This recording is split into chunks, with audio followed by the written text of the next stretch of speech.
dos grandes misterios dominan nuestras vidas: el dinero y el amor. ¿Qué es el amor? Es una cuestión que ha sido largamente explorada en libros, en canciones, en películas y en televisión. Pero no se puede decir lo mismo sobre la cuestión de qué es el dinero. No es de extrañar que las teorías monetarias no hayan generado ninguna película taquillera, pero que ni siquiera se haya mencionado en las escuelas es algo que debe ser analizado con detenimiento. Para muchos de nosotros, saber de dónde procede el dinero puede ayudar a afrontar el mito de la creación del dinero y la emisión del papel moneda. Lo que mucha gente cree es que el dinero lo crea el gobierno. Es cierto, pero solo hasta cierto punto. Estos metales y papeles que generalmente asociamos al dinero son, en realidad, creados por una agencia ligada al gobierno federal, llamada la Casa de la Moneda. Pero la mayor parte del dinero no es creado por ella, sino que lo crean en grandes cantidades cada día corporaciones privadas conocidas como bancos. Muchos creen que el dinero que prestan los bancos es el que han dejado en depósito sus clientes. Esto es lo que se cree, pero no es la verdad. En realidad, los bancos crean el dinero que prestan no de sus ganancias ni de los depósitos, sino directamente de la promesa de los prestatarios de devolverlo. La obligación del prestatario en un papel de préstamo incluye que debe pagar lo prestado más un interés. De lo contrario, perderá la casa, el coche o lo que sea. Es un gran compromiso por parte del prestatario. ¿Cuál es el compromiso por su parte del banco? El banco solo inventa dinero que no posee y lo escribe en la cuenta del prestatario. ¿Suena raro? Pero así es. Para demostrar cómo este milagro de la banca moderna llegó a existir, atiende a esta sencilla historia. Es el cuento de los Goldsmith. Hace un tiempo, casi cualquier cosa se utilizaba como dinero. Tan solo tenía que ser portable y suficiente gente tenía que tener fe en que después se podría intercambiar por cosas que todo el mundo valorara, como comida, ropa, ollas, conchas, piedras preciosas, semillas de coco, bonitas piedras e incluso plumas. Todas ellas fueron utilizadas como dinero. El oro y la plata eran atractivas, ligeras y fáciles de llevar, así que algunas culturas se especializaron en trabajar estos materiales. Los trabajadores del oro, los Goldsmith, recuerda este nombre, lo pudieron convertir fácilmente en monedas, estandarizando las unidades de oro en función de su peso y de la pureza, hasta certificarlas. Para proteger su oro, los Goldsmith necesitaban una caja fuerte, y pronto sus vecinos llegaron a su casa para pedirles que les alquilaran un espacio donde guardar su dinero y sus joyas. Al poco, los Goldsmith acabaron alquilando cada estantería de su caja fuerte y cada pequeña cantidad de dinero depositada se convirtió en dinero en sus manos. El tiempo pasó y los Goldsmith hicieron una inteligente observación. Los depositantes raramente volvían a recuperar físicamente su oro, y nunca todos a la vez. Esto se debía a que usaban los cheques de los Goldsmith para comprar en el mercado como si fuera el propio oro. Este dinero de papel era mucho más eficaz que las pesadas monedas, y la cantidad podía ser simplemente escrita en lugar de la laboriosa una por una de las monedas para cada transacción. Mientras tanto, los Goldsmith crearon otro negocio. Prestaban su oro introduciendo un interés. Al tiempo que su papel moneda empezaba a ser aceptado, los prestatarios comenzaron a pedir sus préstamos en forma de estos cheques en lugar del metal. Su industria se expandió mientras más y más gente les pedía guardar su oro, lo que dio a los Goldsmith una idea todavía mejor. Sabía que muy pocos de sus depositantes sacaban su oro alguna vez, así que los Goldsmith pensaron que también podrían escribir más cheques ahora en función de los cheques del oro que habían dejado los depositantes en su cámara, además del oro de los depositantes que guardaban propiamente. Así, con tal de que devolviese el oro a los depositantes que lo desearan recuperar, nadie se daría cuenta del truco. Lo que no se sabe, no se siente. Y los Goldsmith, ahora más banqueros que artesanos, hicieron un mayor negocio del que podrían haber hecho prestando únicamente su propio dinero. Durante años se hicieron un beneficio secreto fabuloso, con los intereses de los depósitos de todos sus vecinos. Pero ahora que se había hecho una prominente figura en el pueblo, se levantaron sospechas de que estaba gastando el dinero de sus depositantes y amenazaron con sacar todo su oro si Goldsmith no explicaba su repentina riqueza. Al contrario de lo que se podría pensar, esto no afectó a su fortuna. A pesar de la duplicidad patente de su truco, su idea funcionó porque los depositantes no perdieron nada de su oro. Estaba seguro en la cámara de Goldsmith. En vez de sacar su oro, los depositantes acordaron que Goldsmith, ahora convertido en su banquero, debía compartir la fortuna que habían contribuido a crear, otorgándoles un interés por su oro. Esto fue el comienzo de la banca. El banquero pagaba un pequeño interés por el depósito del dinero de otra gente que después prestaba a un interés mayor. La diferencia cubría los costes de operación del banquero y su beneficio. La lógica del sistema parecía sencilla y cubría la necesidad de las personas de crédito. Pero esta no es la manera en la que trabaja la banca hoy en día. El banquero Goldsmith no estaba del todo contento con lo que ganaba, después de descontar el interés que pagaba a los depositantes, y la demanda de crédito crecía con fuerza, mientras los europeos se expandían por América. Sus préstamos estaban limitados por la cantidad de oro que permanecía en su caja. Ahí es cuando tuvo una idea todavía mejor. Como nadie sino él sabía cuánto oro había en la caja, podía hacer cheques sobre dinero que ni siquiera existía. Como los prestatarios no iban a retirar su oro con sus cheques al mismo tiempo, ¿cómo iba alguien a darse cuenta de este truco? Esta nueva cara del negocio funcionó muy bien, y el banquero se hizo inmensamente rico con los intereses de un oro que ni siquiera existía. La idea de que el banquero creaba dinero de la nada era demasiado extraordinaria para creerla. Por lo tanto, el fraude no fue descubierto por la gente durante mucho tiempo. El poder de crear dinero hizo que el banquero se sintiese prepotente, como podrás imaginar. Pero con el tiempo, la cantidad de los préstamos del banquero y su escandalosa riqueza hizo que una vez más se levantara sospechas. Algunos clientes empezaron a reclamar su oro en lugar de la representación en papel. Los rumores se propagaron y todos los demás depositantes acudieron reclamando su oro. El juego se acabó. La marea de propietarios de cheques intentando recuperar su oro creó largas colas, y el banquero no tenía oro y plata suficiente para devolver a sus legítimos propietarios. Esto se llama el pánico de los ahorradores, y es lo que todo banquero teme que suceda. Este fenómeno puede suceder en un determinado banco, pero afecta a la confianza del público en todos los demás banqueros. Todo hubiera sido mucho más fácil si, antes que nada, se hubiera prohibido la creación del dinero desde la nada. Pero las grandes cantidades de crédito eran esenciales para la expansión de los países europeos. Así que, en lugar de prohibir esta práctica, fue legalizada y regulada. Así que los banqueros acordaron poner límites a la cantidad de dinero fraccionado que pudieran hacer. El límite sería mucho mayor que el verdadero valor del oro y plata depositados. Lo normal era $9 artificiales por $1 en oro, es decir, real. Estas disposiciones fueron controladas mediante inspecciones por sorpresa. También se acordó que, en caso de un crack financiero, los bancos centrales apoyarían a los locales con inyecciones de dinero en oro. Solo si cracks en diferentes bancos al mismo tiempo se produjeran y la burbuja de créditos del Banco Central explotara, el sistema podría hacerse añicos y destruirse.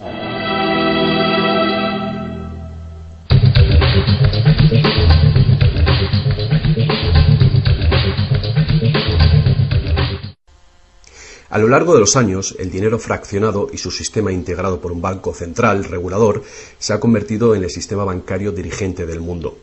Al mismo tiempo, el sistema fraccional del oro apoyando al dinero como deuda ha desaparecido. La naturaleza básica del dinero ha cambiado. En el pasado, el billete de dólar era un recibo que te permitía cambiarlo por una cantidad de oro o plata determinadas.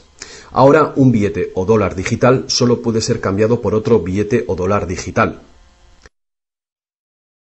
En el pasado, el crédito creado por los bancos privados solo existía en la forma de billetes de banco que la gente podía rehusar, como ahora se pueden rehusar otros cheques privados.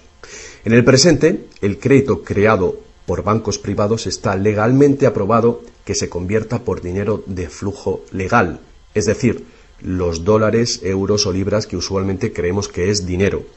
El dinero de confianza, es decir, el fiat money, es dinero creado por decreto del gobierno, y la ley afirma que el público debe aceptar este dinero para todo tipo de deudas, o si no, los tribunales no considerarán la obligación de pagar esa deuda. Así que ahora la cuestión es, si tanto los bancos como los gobiernos pueden crear dinero, entonces, ¿cuánto dinero existe? Antes, la cantidad total de dinero en existencia estaba limitada por la cantidad y cualidad física de esa cosa usada como dinero. Por ejemplo, para crear dinero en oro o en plata, se debía extraer una cierta cantidad de estos metales de las minas. En el presente, el dinero es literalmente creado como deuda. Se crea nuevo dinero cada vez que una persona toma un préstamo de un banco. Como resultado, el montante total del dinero que puede ser creado solo tiene un límite: el nivel total de la deuda.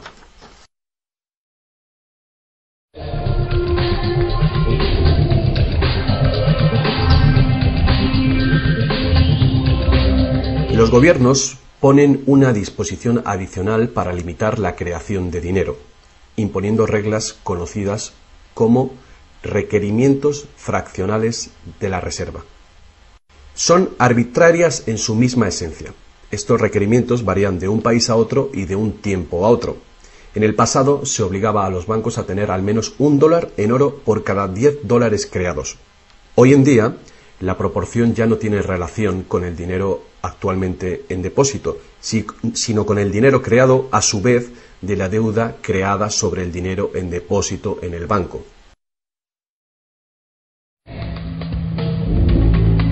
Actualmente, las reservas de un banco consisten de dos cosas: la cantidad del dinero del Estado o equivalente más la cantidad existente de dinero deuda que el banco tiene en depósito. Para ilustrar esto de una manera simple, imaginemos que ha abierto un banco nuevo y todavía no tiene depósitos. Los inversores en este banco han hecho un depósito de $1.111,12. Este es el dinero existente en el Banco Central, que llamaremos principal. La proporción de dinero en reserva es de 9:1. Paso 1. Las puertas se abren y el banco da la bienvenida a su primer cliente. Necesita $10.000 para comprar un coche.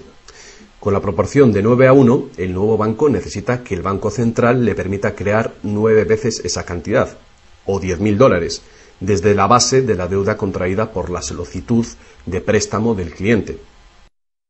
Esos $10.000 no se sacan de ningún lado. Es nuevo dinero simplemente tecleado en un ordenador como crédito del banco en la cuenta del cliente. El cliente tiene que firmar ese crédito para conseguir el dinero para comprarse el coche. Paso 2. El vendedor entonces deposita estos 10.000 nuevos dólares creados en el banco. Al contrario que el dinero creado por el gobierno, depositado en el Banco Central, este nuevo dinero creado por el crédito no puede ser multiplicado por la proporción de la reserva. En lugar de ello, es dividido por el ratio de la reserva, en una proporción de 9:1. Un nuevo préstamo de $9.000 puede ser creado sobre la base del depósito de $10.000. Si esos $9.000 son depositados por una tercera persona en el mismo banco que lo creó en uno diferente, se convierte en una base legal para un tercer asunto de crédito bancario, esta vez por la cantidad de $8.100. Al igual que con las muñecas rusas, cada nivel contiene un pequeño dólar dentro de otro pequeño dólar. Cada depósito contiene el potencial para otro pequeño crédito en una infinita serie decreciente. Si el dinero del préstamo creado no es depositado en el banco, el proceso se detiene. Esta es la parte impredecible del mecanismo de creación de dinero basado en la deuda. Pero lo más probable es que el nuevo dinero creado en cada paso será depositado en el banco, y el proceso de la proporción de reserva de dinero se repetirá una y otra vez hasta que los $100.000 de nuevo dinero se hayan creado dentro del sistema bancario. Todo este nuevo dinero se habrá creado enteramente desde la deuda, y el proceso entero habrá sido autorizado legalmente por el depósito inicial de $1.111,12 que todavía permanecerán en el Banco Central. Lo que resulta más ingenioso de este sistema es que los libros de contabilidad de cada banco en la cadena deben mostrar que tiene un 10% más de depósitos que de préstamos. Esto da a los bancos el incentivo de adquirir depósitos para poder hacer préstamos, apoyando la impresión común pero falsa de que los préstamos proceden de los depósitos. A menos que los sucesivos préstamos estén depositados en el mismo banco, no se podrá decir que algún banco en particular haya pasado su límite inicial de 9-1 creando deuda de la nada. De cualquier manera, el sistema bancario es un círculo cerrado. El crédito bancario que crea un banco se convierte en el depósito en otro y viceversa. En un hipotético mundo de perfectos intercambios, el efecto último sería exactamente el mismo que si todo el proceso tuviera lugar en un solo banco. Esto es, el depósito en reserva inicial de $1.111,12 permite recolectar intereses por valor de más de $100.000 que el banco nunca ha tenido.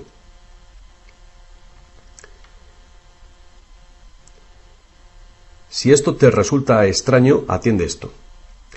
En tiempos recientes, como resultado de la presión de los lobbies bancarios, los requerimientos para hacer un depósito de reserva en el Banco Central prácticamente han desaparecido en la mayoría de los países. Y las proporciones de reserva pueden ser más altas que 9-1. Para algunas cuentas, 20-1 y para otras 30-1 son comunes. E incluso más recientemente, usando tarifas para los préstamos y así aumentar los ratios de requerimiento de reservas de los clientes, los bancos ahora han encontrado una manera de eludir las limitaciones de los requerimientos de la reserva fraccionaria por completo. Así que cuando las reglas son complejas, el sentido común real es bastante simple. Los bancos pueden crear tanto dinero como nosotros podemos pedir prestado.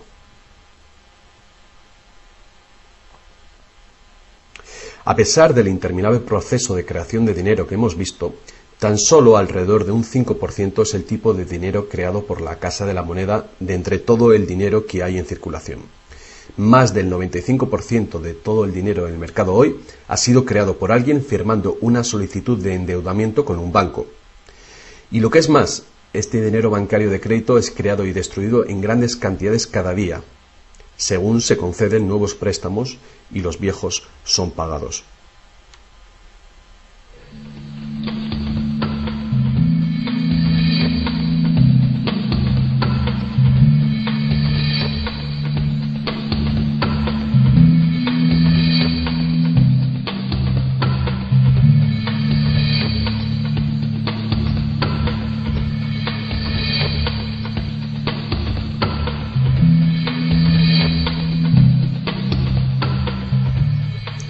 Los bancos solo pueden ejecutar este sistema del dinero con la participación activa del gobierno.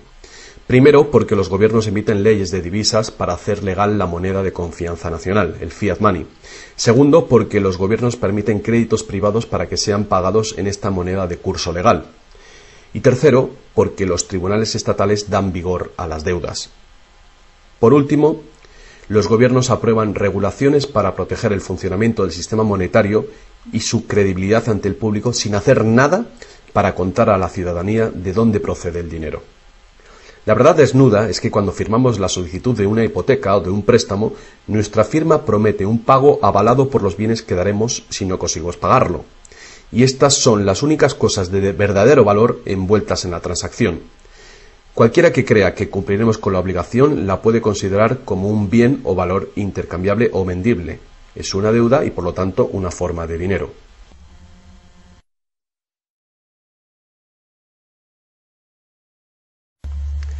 Es el dinero que el prestatario intercambia por lo que el banquero llama préstamo. Así que un préstamo en el mundo real quiere decir que el prestamista debe tener algo que prestar. Si tú necesitas un martillo, prestarte la promesa de un martillo que no existe no te va a servir para nada. Pero en el artificial mundo del dinero, un banco promete prestar un dinero que no tiene y se le permite que sea aceptado como dinero. Y nosotros lo aceptamos así.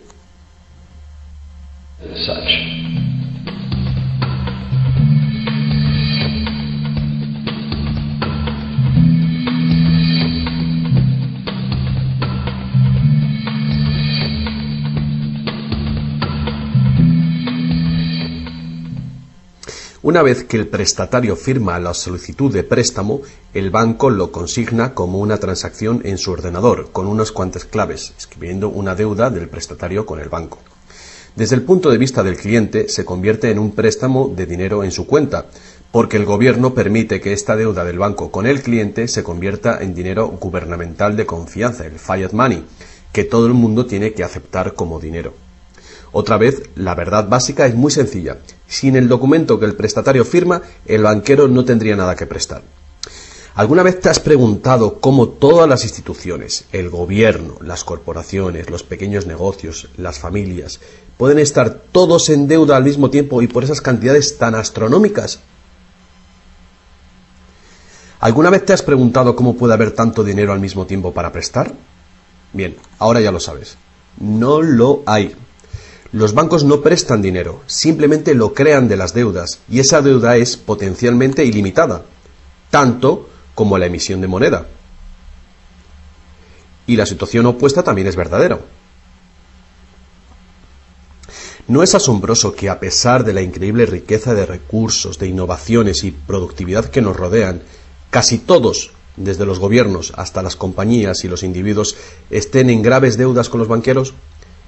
Si la gente se parara a pensar cómo esto puede suceder, ¿cómo puede ser que la gente que produce la verdadera riqueza en el mundo estén en deuda con aquellos que únicamente prestan el dinero que representa la riqueza?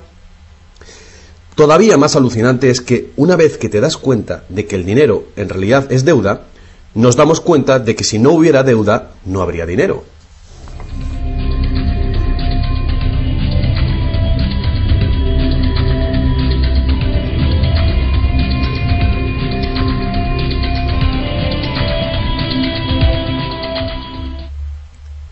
Si esto es nuevo para ti, no eres el único. Mucha gente piensa que si todas las deudas se pagaran, el estado de la economía mejoraría.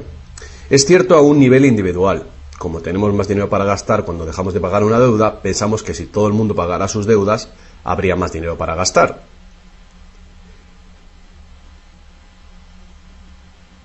Pero la verdad es justamente la contraria. No habría dinero de ningún tipo. Así es. Somos totalmente dependientes de renovar continuamente el nivel de crédito bancario para que haya dinero en existencia. Sin préstamos no hay dinero, que fue justamente lo que pasó durante la Gran Depresión en Estados Unidos. El suministro de dinero se cortó drásticamente, al tiempo que los suministros de préstamos se cortaban.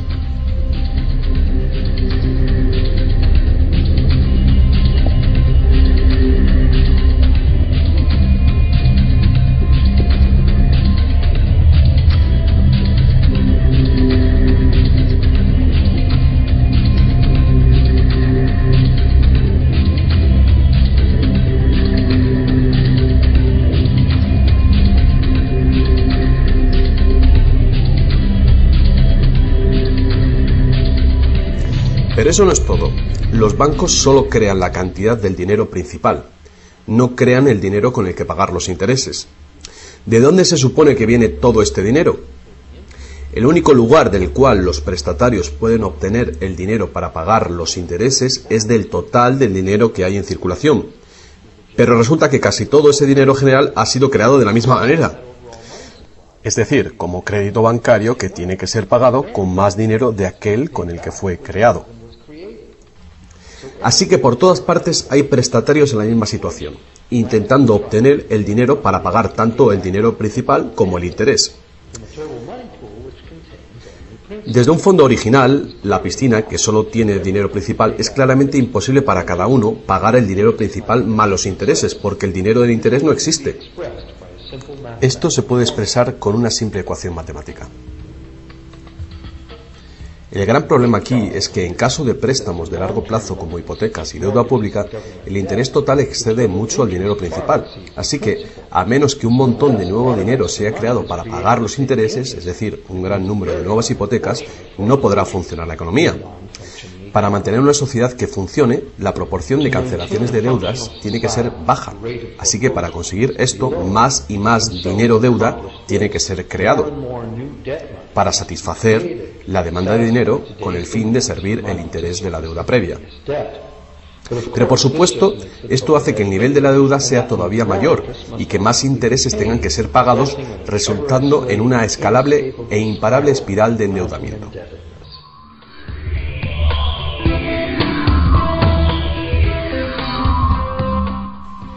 Tan solo el lapso de tiempo entre el dinero creado procedente de los nuevos préstamos y su devolución evita la bancarrota del sistema entero. De cualquier manera, el increíble monstruo del crédito que se hace más y más grande necesita que se cree más y más dinero de deuda para alimentar el sistema y cada vez se hace más urgente. ¿Por qué los intereses son tan bajos? ¿Pueden los intereses bajar más? ¿Por qué nos ofrecen insistentemente tarjetas de crédito en el correo? ¿Por qué el gobierno americano gasta más rápido que nunca? ¿Es posible que el sistema colapse por completo y con él el sistema monetario? Las personas racionales deben preguntarse, ¿se puede sostener esto indefinidamente? ¿No es inevitable el colapso?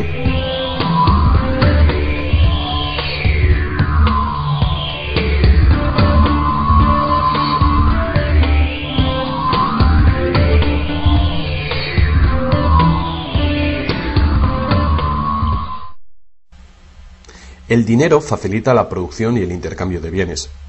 Cuando el suministro de dinero se incrementa, el dinero se convierte progresivamente en menos valioso, a menos que el volumen de intercambios y de suministro de dinero crezcan en la misma proporción. Hasta que nos damos cuenta de esto, cuando escuchamos que la economía crece a un 3% por año, creemos que lo hace en una constante regular, pero no es así. El 3% de este año representa un 3% más de intercambio de bienes y servicios que hace un año, porque es un 3% del nuevo total.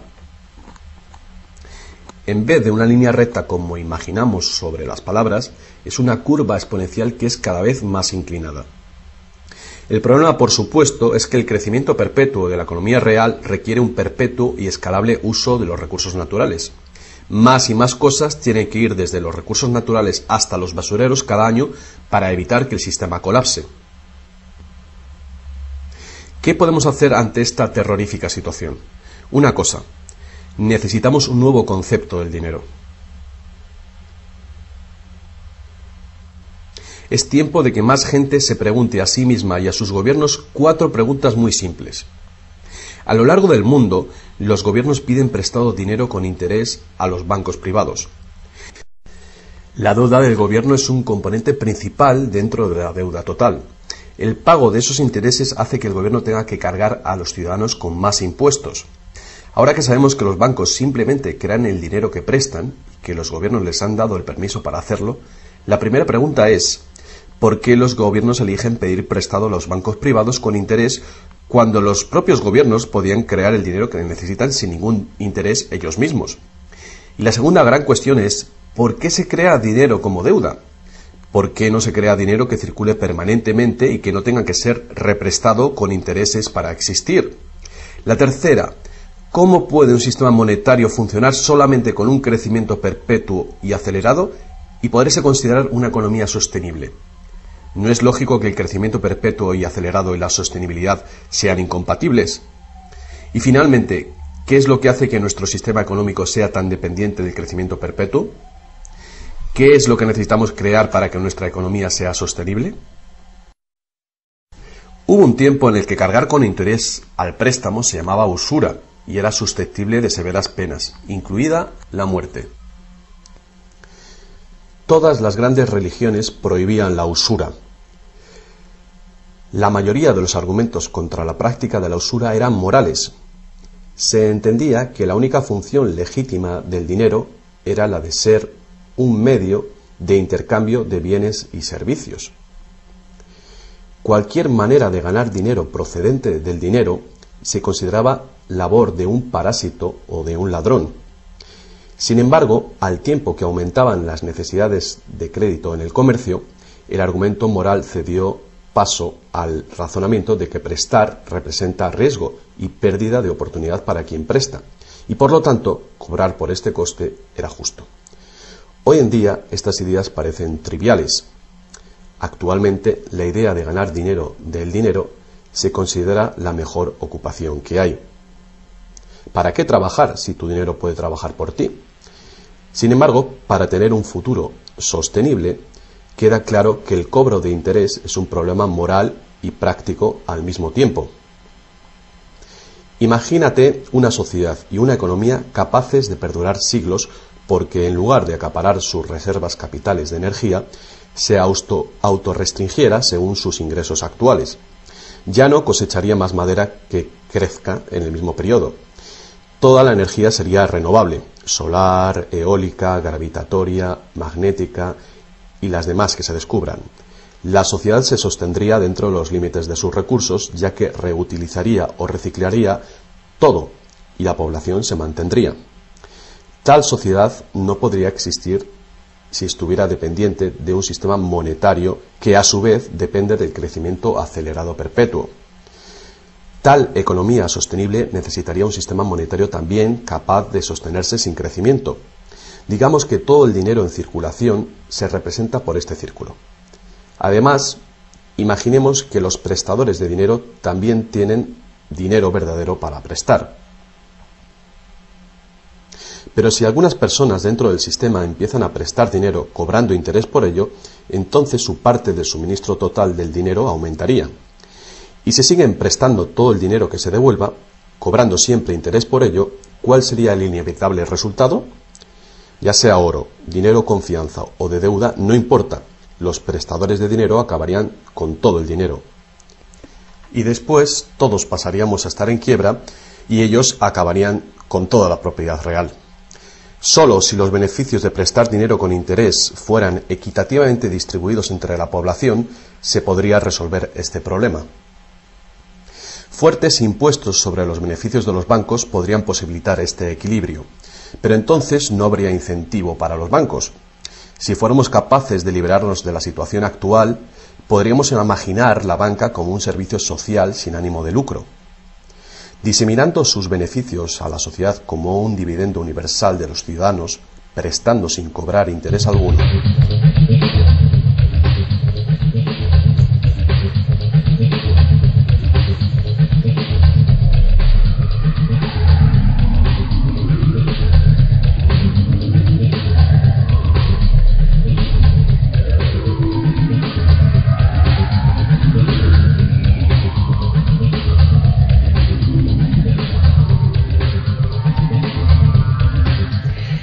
Si es la naturaleza fundamental del sistema lo que causa los problemas, correcciones al propio sistema jamás resolverán los problemas.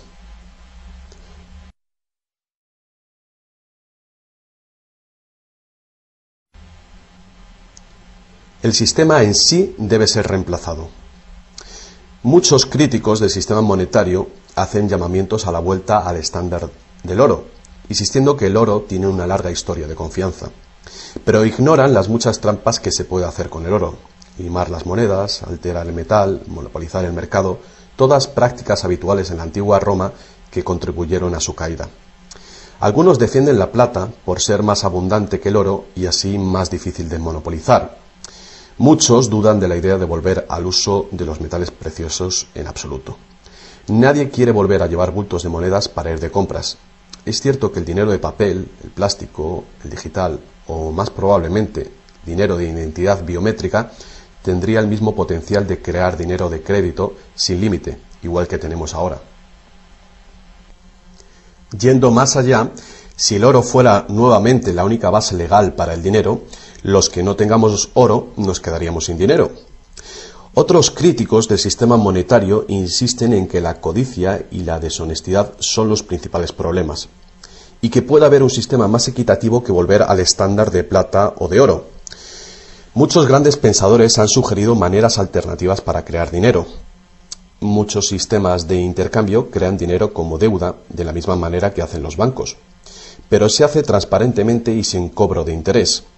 Por ejemplo, un sistema de trueque expresa la deuda como horas de trabajo, considerando el valor de todo trabajo igual y a la par con el dólar, y así permite que la hora de trabajo sea igualada con el precio del dólar de los bienes y servicios. Este tipo de sistema puede organizarlo cualquier persona capaz de gestionar la contabilidad. La preparación ahora de sistemas de trueque a nivel municipal sería prudente en previsión del inminente colapso del sistema actual. La reforma monetaria, al igual que la reforma electoral, es un tema muy polémico. Es una reforma que requiere una voluntad de cambio y de pensar, fuera del cubículo habitual. La reforma monetaria, igual que la reforma electoral, no vendrá fácilmente, ya que los más privilegiados por el sistema existente actualmente harán todo lo posible para mantener sus ventajas. Ahora que hemos visto que el dinero es solo una idea y que en realidad el dinero puede ser cualquier cosa que concebimos, os presento un único sistema monetario para tu consideración. Este modelo está basado en sistemas que funcionaron bien en el pasado, sistemas en Inglaterra y en Estados Unidos que fueron destruidos por los banqueros Goldsmith con su sistema de reserva fraccional. Para crear una economía basada en dinero libre de interés, el dinero puede ser creado y gastado por el gobierno creando infraestructuras para la economía, tales como carreteras, puentes, ferrocarriles, puertos y mercados públicos. Este dinero no sería creado como deuda, sino como valor. Este valor serían las infraestructuras que pagaron con ello. Si este nuevo dinero proporciona más comercio, requiriendo su uso, no produciría inflación alguna. En el caso de que los gastos gubernamentales sí causaran devaluación o inflación, habría dos posibilidades para resolverlo. La inflación es equivalente a un impuesto plano sobre el dinero. No importa si el valor del dinero se devalúa en un 20% o si el gobierno nos quita con impuestos un 20%. El efecto en nuestro poder adquisitivo es el mismo. De esta manera, la inflación, en lugar de impuestos, podría ser políticamente aceptable con tal de que sea debidamente empleada. El gobierno podría contrarrestar la inflación recaudando impuestos y eliminando este dinero del mercado. Así reduciría el suministro de dinero y restauraría su valor. Para controlar la deflación, la caída de precios y sueldos, el gobierno sencillamente gastaría más dinero. Con la ausencia de la creación de dinero de deuda, el gobierno tendría más control del suministro del dinero del país y el público sabría a quién echar la culpa. Los gobiernos ascenderían y caerían según su capacidad para conservar el valor del dinero.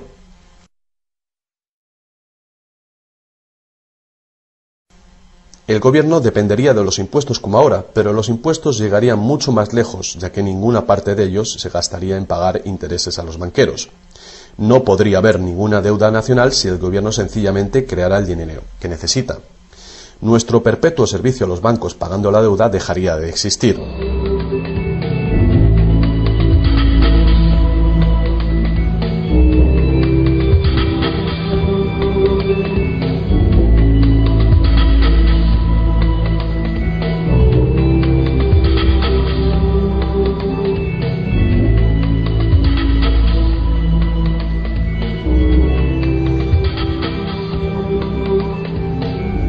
Lo que no nos han enseñado es que democracia y libertad son, de hecho, una forma ingeniosa de dictadura económica.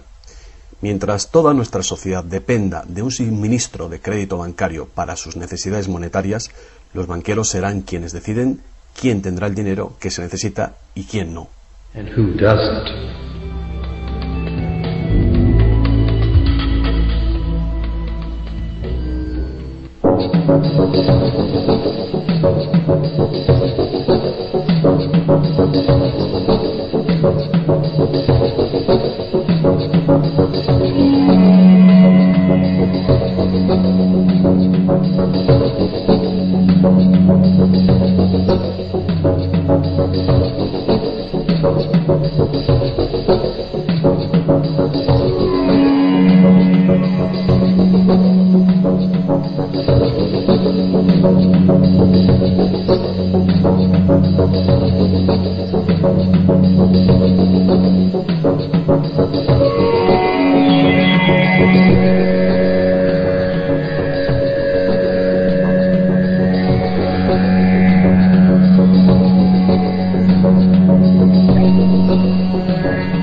Poca gente hoy en día sabe que la historia de los Estados Unidos ha sido en su mayor parte la lucha por liberarse de los bancos europeos.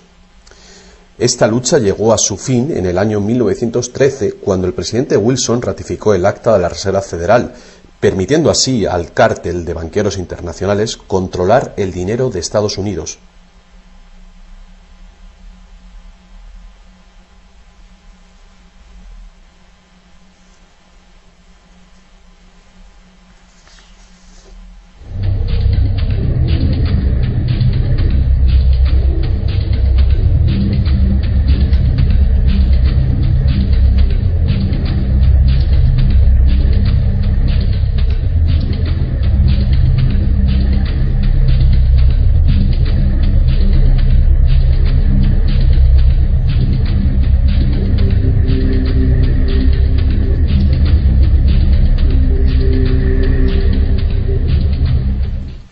El poder de este sistema está profundamente integrado. También lo está el silencio del tema entre los medios de información y en la educación. Hace años, un primer ministro canadiense hizo una encuesta entre centenares de personas, no economistas, especialistas altamente formados y personas de a pie. La encuesta reveló que ni un solo encuestado tenía un conocimiento preciso de cómo se crea el dinero. De hecho, descubrió que hasta los empleados bancarios ni siquiera habían contemplado alguna vez el asunto. ¿Y tú? Have you?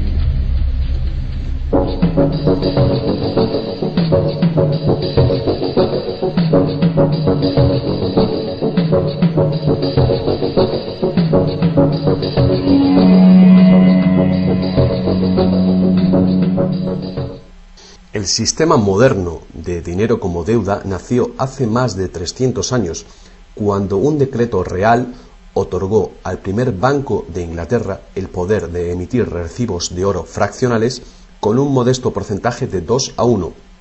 Este porcentaje fue solo el principio, el primer paso.